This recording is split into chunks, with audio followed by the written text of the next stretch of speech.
जय माता दी दोस्तों, जय श्री हरि, जय माँ तुलसी।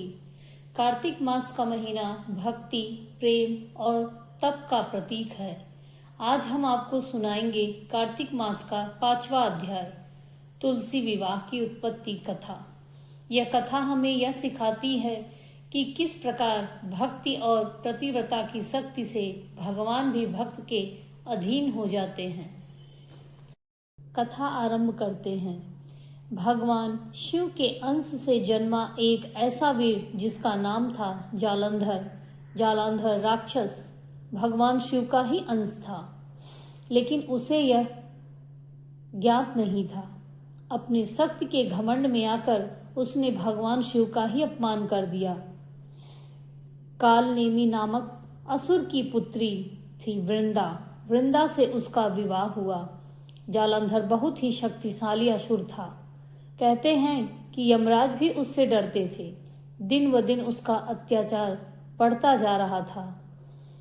देवताओं के साथ साथ उसने अपने गुरु शुक्राचार्य का भी निरादर कर दिया। इंद्र को पराजित कर वह तीनों लोकों का स्वामी बन गया। उसके अत्याचार से मुक्ति पाने के लिए नारद ऋषि भगवान शिव के पास गए। जालंधर के अपार शक्ति का कारण थी उसकी पत्नी वृंदा।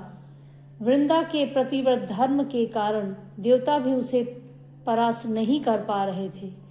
अंत में भगवान शिव, ब्रह्मा जी और सभी देवताओं ने मिलकर एक योजना बनाई, जिसमें भगवान विष्णु जालंधर का वेश रूप धारण कर वृंदा के पास गए, जहां वृंदा ने उन्हें अपना पति समझकर पत्नी जैसा व्यवहार किया।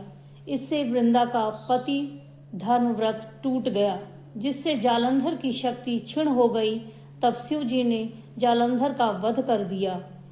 जब वृंदा को यह ज्ञात हुआ कि उसके साथ छल हुआ है, उन्होंने भगवान विष्णु को देखा और कहा, हे विष्णु, आप तो मेरे आराध्य हैं और आपने ही मेरे प्रतिव्रत का अपमान किया। इसलिए मैं आपको श्राप देती हूँ कि आप पत्थर के समान निर्जीव बन जाएंगे। भगवान विष्णु ने विनम्रता से कहा, देवी, आपका यह शाप भी मेरे लिए वरदान समान है। आप पुनः पृथ्वी पर तुलसी पौधे के रूप में अवतरित होंगी और मैं शालिग्राम शिला बनकर सदैव आपके पास रहूंगा। भविष्य में जब मैं योग निद्रा से जागूंगा तब आपके साथ विवाह करूंगा, जिससे संसार में भक्ति का संदेश फैलेगा। वृंदा ने भगवान के चरणों में शीश झुकाया और देह त्याग दी। उसके देह त्याग स्थान से एक पवित्र पौधा उत्पन्न हुआ। वह थी तुलसी माता।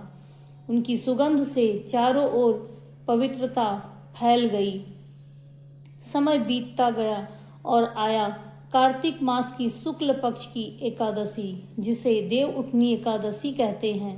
इस दिन भगवान विष्णु 4 महीने की योग निद्रा से जागते हैं। उसी दिन उन्होंने तुलसी माता से विवाह किया।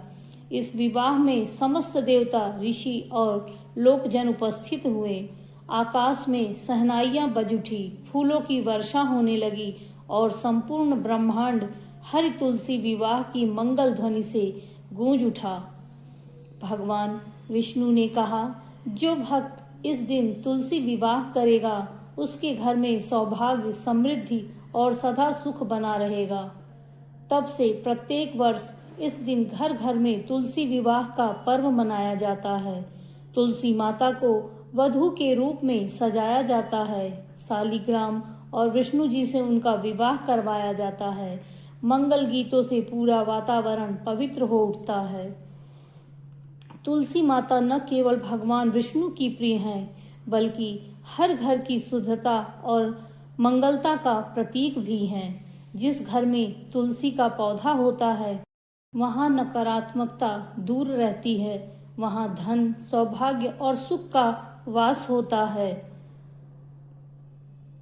तुलसी विवाह एक धार्मिक अनुष्ठान नहीं, बल्कि यह भक्ति, समर्पण और प्रेम का उत्सव है, जहाँ भगवान स्वयं भक्त के प्रेम के आगे झुक जाते हैं।